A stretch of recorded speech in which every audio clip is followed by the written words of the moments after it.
Chào các bạn, mình là Lân và mình kể những chuyện bên đường. Đại dịch Covid đã kéo dài được hơn nửa năm, tác động tới mọi mặt và mọi ngành nghề trong cuộc sống. Du lịch là một trong những ngành bị tác động đầu tiên, trực tiếp và chưa có dấu hiệu dừng lại. Đại dịch này đã đấm họ, nhưng người làm du lịch không chỉ một mà liên hoàn những cái cú trực diện và đau đớn. Vậy, trong suốt nửa năm vừa qua, họ đã sống ra sao, đã làm những gì? Chúng ta cùng nhau tìm hiểu nhé!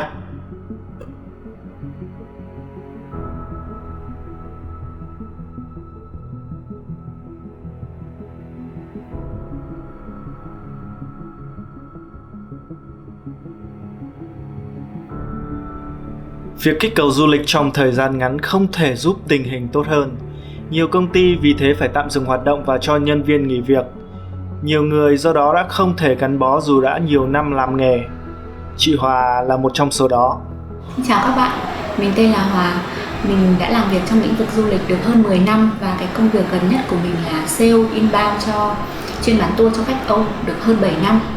Trước cái thời điểm là dịch Covid xảy ra thì thực sự là mình rất là yêu nghề. Công việc cho mình những cái trải nghiệm rất là tuyệt vời và cùng những cái đồng nghiệp của mình rất là yêu thương. Mình chưa hề nghĩ đến cái việc mà sẽ phát triển bản thân hay là thay đổi công việc khác. Khi thông tin về Covid-19 chớm đến, chị Hòa đã rất bận rộn và căng thẳng khi phải giải quyết rất nhiều thay đổi trong tour cho khách hàng của mình. Nhưng khi mọi thứ tạm lắng, những trăn trở về nghề nghiệp là điều mà chị Hòa cũng như nhiều đồng nghiệp của mình bắt đầu nghĩ tới.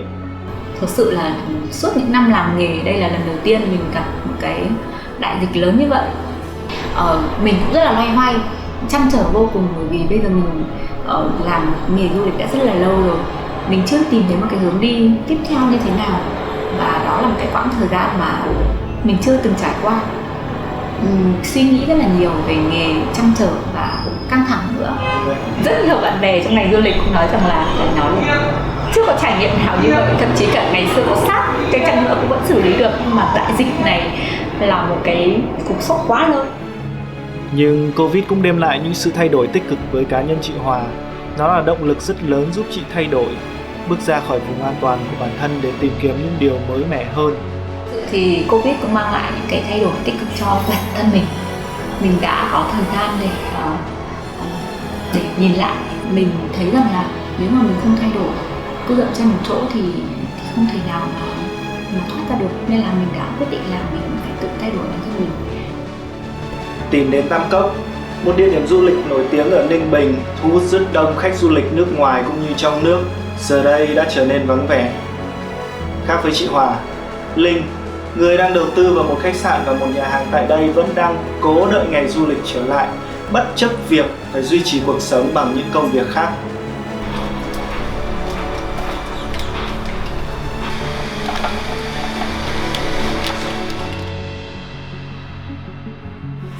Trước khi có dịch thì về khách sạn ấy, bọn tớ khá là đều khách.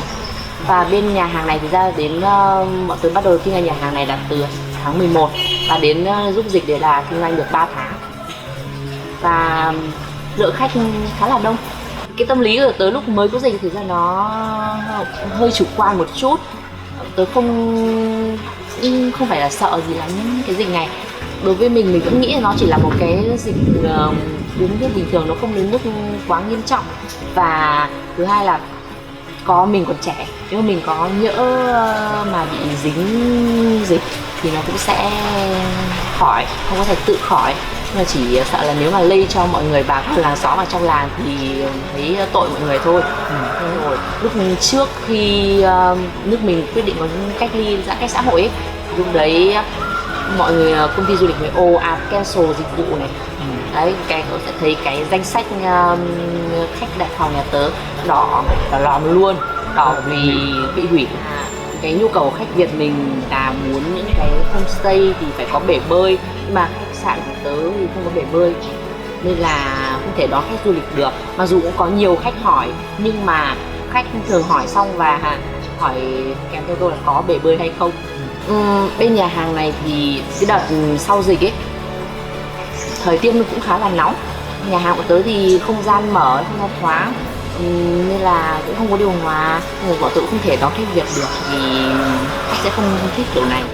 Với tình hình khó khăn như vậy, Linh nói chuyện với chủ nhà, yêu cầu giảm giá thuê khách sạn và giãn thời gian đóng tiền nhà, nhưng không nhận được sự hỗ trợ cần thiết. Đấy, mình có đề nghị chủ nhà giúp đỡ, giảm bớt tiền nhà này, bớt mấy tháng tiền nhà và để lùi để cái hạn nộp tiền nhà ấy, nhưng mà họ không chấp nhận. Và do đó chung là hai chị em mình và nhà chị làm cùng mình sao phải trao đổi với nhau rất là nhiều, và cuối cùng đưa đến quyết định là phải trả lại nhà. Tớ không có ý định về Hà Nội, tại vì nếu bây giờ về Hà Nội cũng khá là khó kiếm sống ấy. Nếu mà làm ở trong nghề du lịch nhá thì chắc chắn là khó rồi, tại vì bây giờ các công ty du lịch này, các khách sạn nhà hàng chuyên khách Âu ấy thường thì họ sẽ đóng cửa này. Thậm chí nhiều công ty du lịch cũng cho nhân viên nghỉ việc này. Thêm vào đấy, nếu mà tớ kiếm được một công việc nào khác ngoài công việc du lịch ấy, ok có thu nhập, nhưng mà thu nhập thì chắc cũng chỉ đủ sống thôi. Nhưng mà tớ sống ở dưới này với không khí thoải mái hơn này, trong lành hơn, mọi người thân thiện hơn. Đây là cậu vẫn còn đang... Và hiện tại là tớ cũng đang vướng cái nhà hàng dưới đây nữa, tại vì tớ vẫn muốn là có người ở đây ấy, để chăm sóc nhà hàng, để trông coi nhà hàng. Và hiện tại mình đang sử dụng cái nhà hàng đấy để dạy tiếng Anh, tiếng Pháp ở đây, thầy làm bánh ở đây. Mình đang có 3 lớp, sau đấy có 2 lớp tiếng Anh cho các bé lớp tiểu học và có một lớp tiếng Pháp cho người lớn. Nếu mà bạn nào mà làm giáo viên thì chắc chắn là cũng biết là mức lương của giáo viên không cao, đúng không? Thu nhập thì cũng không cao, nên là cái mức thu nhập từ cái nghề giáo viên chỉ đủ để giúp mình có thể trang trải cuộc sống bình thường thôi. Tính đến thời điểm hiện tại này, đã có khá là nhiều khách sạn homestay ở đây họ muốn bán lại nhà, hoặc là cho thuê lại, không mà đa phần bán lại vì họ không có đủ khả năng để duy trì tiếp. Tại vì nhiều nhà ở đây họ cũng phải vay tiền của ngân hàng để có thể xây homestay. Nhưng mà bây giờ dính dịch thế này thì không kinh doanh được, mà mỗi tháng vẫn phải trả lãi ngân hàng thì làm sao người ta trụ được, nên là người ta bán đi thôi. Thế còn khác với chị Hòa, Linh vẫn muốn gắn bó với nghề du lịch bất chấp tương lai vô định của nó. Tại vì thứ nhất là tớ vẫn muốn sử dụng được tiếng Pháp này, sử dụng tiếng Pháp, tiếng Anh, những cái thứ mà mình đã học ấy, tớ không muốn bỏ phí. Tại vì bao nhiêu công sức học hành và bao nhiêu kinh nghiệm mình có được bây giờ bỏ đi và chuyển sang một cái ngành khác, có thể với nhiều người sẽ là một cái gì đấy nó thay đổi giúp mình có nhiều trải nghiệm hơn. Nhưng mà tớ thì thực ra là tớ cũng không muốn, tớ thấy nó hơi lãng phí ấy. Thực ra tớ thích cái nghề du lịch này, nên là mình vẫn muốn gắn bó với nó. Tạm thời đang trong thời gian khó khăn thì mình có thể chuyển hướng một chút, nhưng mà sau này sẽ quay lại. Với tình hình hiện tại thì có thể là đến 2021, giữa 2021 hoặc là cuối năm 2021 thì du lịch sẽ quay trở lại.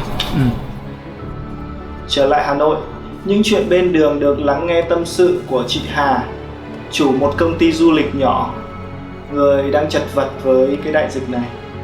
Với 10 năm làm du lịch, trải qua rất nhiều vị trí trước khi thành lập công ty của riêng mình vào năm 2016, đại dịch Covid-19 đã giáng một đòn chí tử vào công ty 4 năm tuổi của chị Hà.